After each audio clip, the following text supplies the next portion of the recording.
Last week, Encanto, the 60th film in the Disney Canon, hit theaters. In celebration, I'm ranking all 60 Disney animation films from the worst to the best in a 3-part series. This is part 2, so we're looking at the mid-tier Disney animation films. So let's talk about it.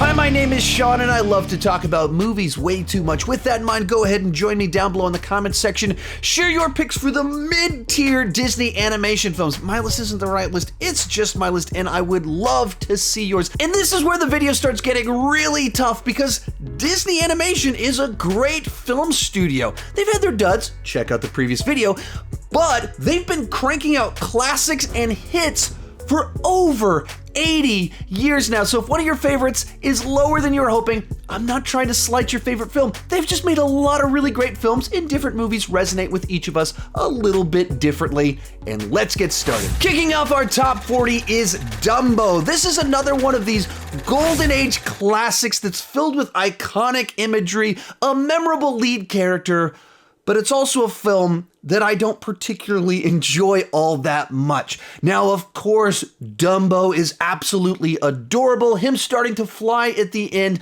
is one of those just classic Disney images. But as a film itself, I just find it to be too mean-spirited for too much of the runtime, where adults are targeting anger and gossip and malice towards a child and being totally unreasonable. So it just makes for a frustrating watch. It's also a movie that feels a bit like they ran out of time or budget, so they couldn't complete a full third act. And so the movie's famous for Dumbo flying. That happens at 57 minutes into the movie, which would be fine if it was a normal length movie.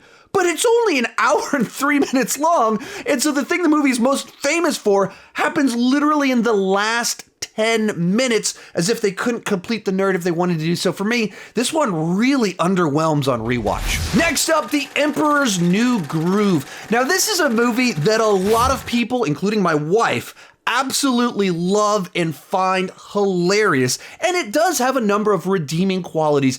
David Spade is in top form with all of his sarcasm. The big standout for me here is Gronk. Here I am! Excuse me, I meant Kronk. Those are two totally different people, and there really are a lot of quotable, memeable moments inside of this film, but the thing that just ruins this film for me is that the lead character is just so unlikable and unpleasant. I understand the whole point of the movie is that he's selfish at the beginning and he learns compassion by the end, but that doesn't work if your lead character is worse and more tyrannical than the film's villain, in which case she's a hero for removing a narcissistic tyrant that is torturing people, abusing people, and kicking them out of their homes.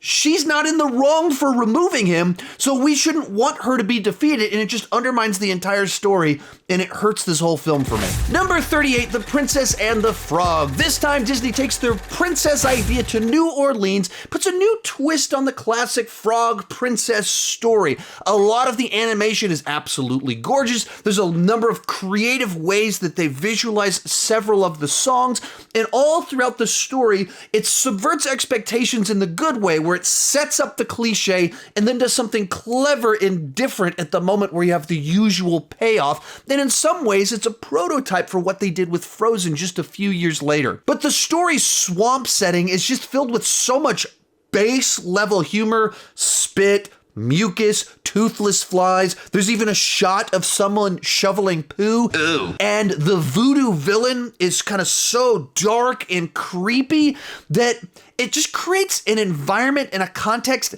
that I don't really enjoy spending time in.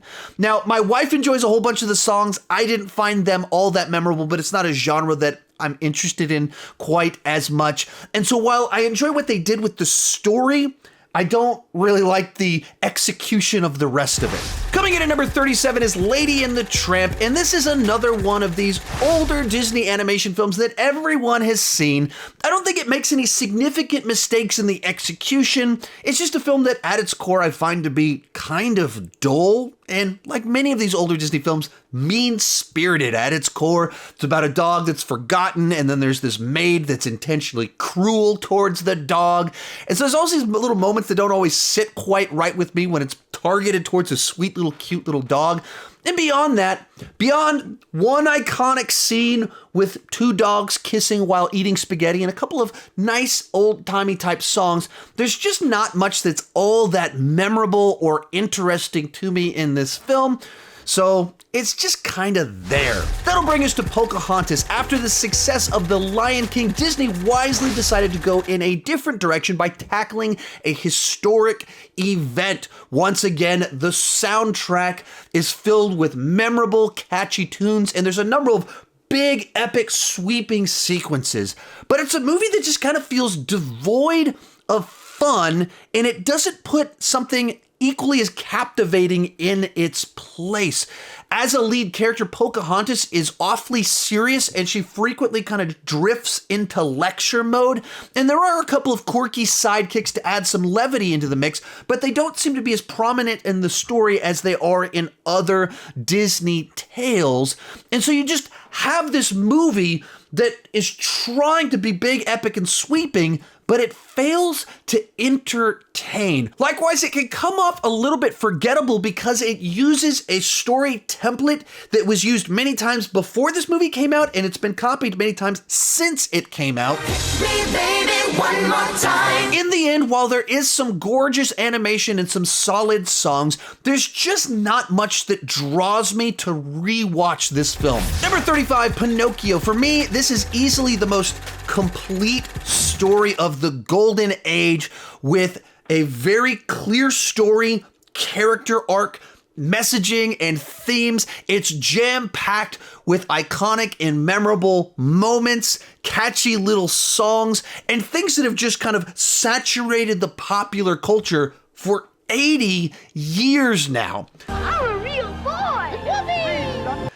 But it's also a movie that feels very much like a product of its time, and the way that it functions as kind of like a morality tale for children that's also a horror story, where this naive newborn child essentially is brought up, sent off into this world unsupervised, and then is constantly chastised because adults take advantage of the fact that he's naive and gullible, in which case it's a child being exploited throughout the entire movie, a child being enslaved, punished, lectured. So all that just sits very wrong with me of like how Pinocchio is treated in this film. So it is a classic. It is gorgeously animated. I don't know that I enjoy it though. Coming in at number 34 is The Hunchback of Notre Dame. Now I can appreciate Disney wanting to experiment and try new things by telling a darker and more somber story. You have to try new things, otherwise you get stale, and that's what they did with this film. And I know for a lot of people, this is one of their personal favorites because it is more mature and thematically rich. For me, while I can appreciate the experiment, I'm just not sure that every story fits into the Disney formula, especially with a film like this that has plot points involving public humiliation, infanticide, political and religious corruption, sin, damnation. It's just awfully heavy stuff for a movie that also has two wacky, goofy gargoyle sidekicks. So for me, the mix of ingredients doesn't make for a fulfilling experience. Now, the animation is gorgeous. It is filled with these big, gigantic, sweeping shots. There are some powerful songs in it. It's just not a movie that I enjoy on rewatch. 33, The Fox and the Hound, an old-fashioned style Disney film. Feels like it could have come out during the gold or silver ages. It's a simple story about a fox and a hound who form a friendship, but because they are a fox and a hound, lots of conflicts ensue as they get older. It's unassuming, it doesn't demand a lot of the audience, and as you move into the final 15 minutes or so, it does have some nice little beats along the way, and the whole movie has plenty of cute little animals. It's not the most memorable of Disney films, but it's also not one that does a lot of things that frustrate me either. It doesn't have particularly high highs, doesn't have particularly low lows. It's just kind of right there in the middle. And I think maybe it might have paid off a little bit better if they'd spent more time building that friendship at the beginning, because it felt like they had 10 minutes of bonding and then they go in their separate ways. And so it doesn't pay off quite as well as I think as it could have if we'd really spent more time with them forming that friendship. But an okay film. Next up, Hercules. And to me, this is one of the biggest missed opportunities of the entire Disney canon, because Hercules seems like such ripe source material for a great Disney animation film, and this one's good enough. The big problem here is that it introduces so many different plot lines, so many different tones, that there's enough stuff here for like 5 different movies. And so instead of one great Hercules movie that picked one of these ideas and ran with it and really developed it, it just throws everything in, blends it all together, and it just feels like it's all over the place. And because the source material is so strong, because this was during kind of a creative prime for Disney, there's no shortage of entertainment value. It's just so unfocused. You stay focused. It's a movie that had so much potential. It's not a disaster. It's just all over the place. 31, Winnie the Pooh. And as a point of clarity, this is the Winnie the Pooh that came out about 10 years ago. The film is light and unassuming. It continues in the style of the classic Winnie the Pooh stories in that it very much feels like a book coming to life. It's filled with all the wordplay and wit that you expect from a Winnie the Pooh story in an era where every movie's trying to go bigger and louder and more energetic. This movie was a callback to an earlier time period that relied more on simple wittiness rather than big spectacle. Now, the reason this one's a little bit lower on the list is because it's one of the least ambitious films of the Disney canon. It has plenty of entertainment value, but it's little over an hour in length. It's intentionally episodic in nature, so it does a very good job at doing what it set out to do, but it aimed lower than most of the films on this list. Bringing us into the top 30, The Rescuers Down Under. In a lot of ways, this feels like the black sheep of the Disney Renaissance. It's the sequel to a Bronze Era film, and it came out sandwiched between The Little Mermaid and Beauty and the Beast, where clearly the animation studio was heading in a new direction, trying to have a little bit more prestige with these big, sweeping classic tales filled with memorable, catchy songs, and between the two of them, you get this old school style adventure. But for what it's worth, I think this is a big improvement over the first Rescuers.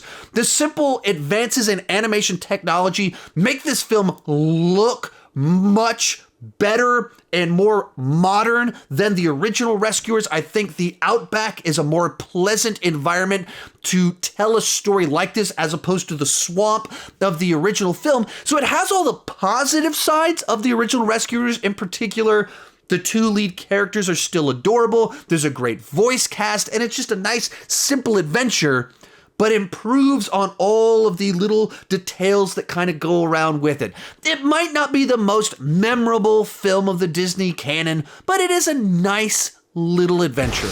29, The Great Mouse Detective. Right out of the gate, this is a movie that has an accessible and fun central concept, as essentially it's Sherlock Holmes for kids. The story is cinematic in that it has a big scale to it while being about small, tiny creatures. There's a clear conflict and villain. We know what we want to achieve by the end of the story, and the movie features probably the best mouse burlesque show I've ever seen. But why? With that said, for a movie with a simple concept and clear conflict, it does take a while before Basil starts investigating. There are quite a few sequences where characters are telling other characters information that the audience already knows.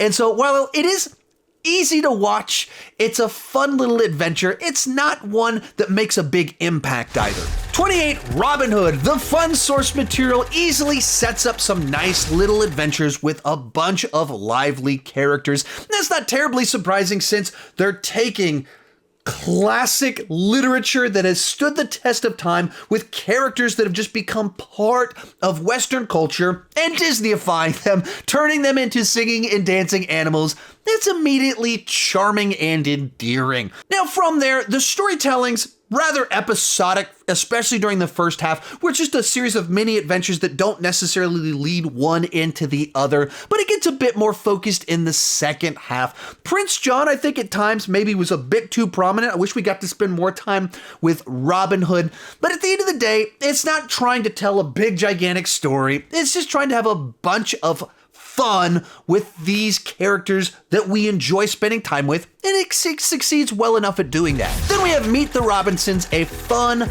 lighthearted, heartwarming time travel adventure. It plays a little bit like reverse Back to the Future with what the basic premise of the story is. I'm normally a sucker for time travel stories, and that is the case here. It also has like a clear message about keep moving forward.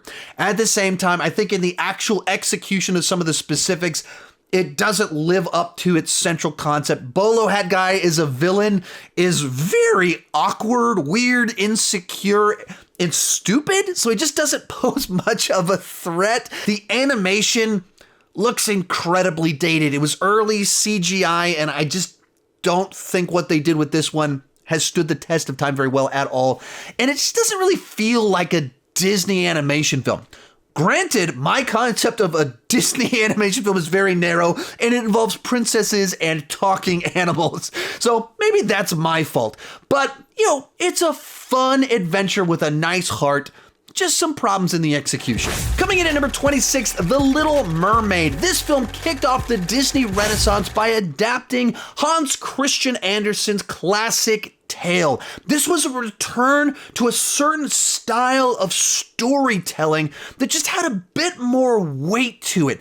It's jam-packed with catchy, memorable songs and likable and charming characters. And the lead character is immediately relatable and endearing because of her enthusiastic curiosity and desire to simply be a part of our world. Now, where this one kind of loses me a little bit is that I feel like the story and the storytelling aren't nearly as powerful as the characters and the songs. That's just like your opinion, man. Every time I watch this movie, I expect to be swept up in the narrative more than I actually am. And so it's a movie that has some really high highs, but the central through line of it, I don't find all that captivating. And so while I love this era of Disney films, this isn't one of my favorites of the bunch. 25, Lilo and Stitch, possibly the weirdest Disney animation film of all time. It's one part E.T., one part Men in Black, one part alien monster bounty hunter movie, one part family drama, and all told by someone that seemed to like Elvis a little bit too much. No way! For me, this one worked best when it was this alternate version of E.T. about the two sisters and then the relationship between Lilo and Stitch. That stuff worked better for me than all the alien invasion bounty hunter plot points in the movie. But overall, a movie that has a lot of odd things about it, but that's kind of what makes it endearing in a quirky way. Then we have Moana. Disney's take on the Polynesian mythology is led by a great central character. She's strong-willed, she's determined, she knows what she wants, and I love that they don't feel the need to squeeze in a romance. She's strong enough on her own. As you'd expect, the music, the songs are all fantastic. Where I'll Go is a standout, and I think Hey Hey steals every single scene that he is in. Now, the reason this one isn't higher up on the list is that the specific story isn't one that I've particularly resonated with. It also feels a bit like they're trying to squeeze a bit too much mythology into the Disney formula, and at times, Maui could be a bit frustrating in how difficult and pompous that he can be. But we're at the point in time in this list where there's over 25 really good Disney films, so it's making this list, something's gonna be lower than you want it to be. Also, if you're someone that loves Moana, everyone else in my household agrees with you. All of my kids have gone through Moana phases, and my wife really digs this film too. Real quick before I give my final 3 of the mid-tier, be sure to join me down below in the comments section. Let me know your picks for the mid-tier of Disney films. My list isn't the right list, it's just my list, and I would love to see yours. Another thing to consider as I do this is a ranking of the official Disney canon. Those are the movies from Disney Animation Studios, not just any animated film that's been put out under the Disney banner. So movies like a Goofy movie, the DuckTales movie, or the direct-to-video sequels, those are actually put out by different animation studios that are under the Disney banner. So they're not part of the Disney canon, so they're not included in this list. Some people have been asking about that, so that's why I felt I needed to clarify. 23, Bolt. Now this is a movie, I didn't see it when it first came out, but all 3 of my kids have gone through a Bolt phase where they watch this movie on repeat. So I've seen it many times. And of all the movies they could pick to watch on loop, I don't mind that this is one of the movies that they picked.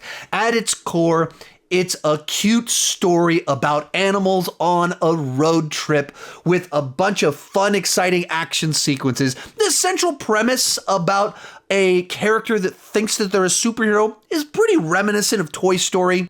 You are a toy! Is that real? Does this look real to you? Or that? Is that real? Or that? But it's a formula that works well enough, it's enjoyable enough, and it pays off pretty nicely as you move into the 3rd act of the film. And so, it's not swinging for the fences, but it's definitely delivering plenty of entertainment. Next up, The Jungle Book. And this is a bit of a tricky one for me because it is just jam-packed with likable characters, catchy songs that have been stuck in my head since I was a child, and memorable sequences. But it's also tied together by the thinnest of plot lines. It plays a lot more like a series of shorts that have been cut together rather than actually a single compelling narrative arc for a film. But as for each of these little shorts, they're a ton of fun. The villain here, Shere Khan, of course, is iconic and memorable. Every child would love to have a mentor like Blue the Bear.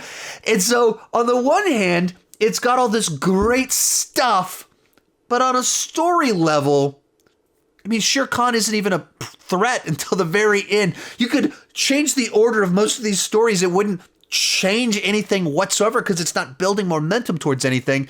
And so I can't put it like in the top tier, even though a bunch of the characters and memorable songs are top tier for me.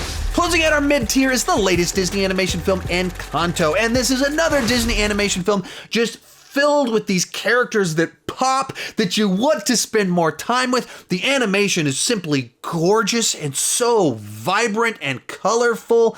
And then it creates this mythology surrounding this house that's just filled with intriguing little details. It made this story feel a little bit like the early Harry Potter books and films to me, where you have this girl with this mystery where she's investigating the home with all these corridors that take you off to these exotic locations. So the movie creates this world that you want to explore with this set of characters that you like spending time with.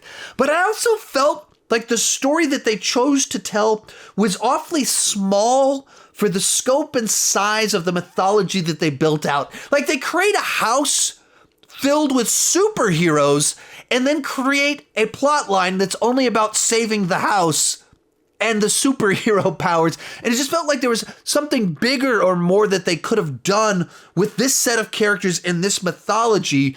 And so I had a blast with it. I enjoyed all of it, but I felt like there was even more that they could have done with the story to take it up to that next level. If you enjoyed this video, remember it's just part 2 of a 3-part series. Part 1 is right over there, and part 3 will come out in just a couple of days. Thank you so much for watching, and keep talking movies too much.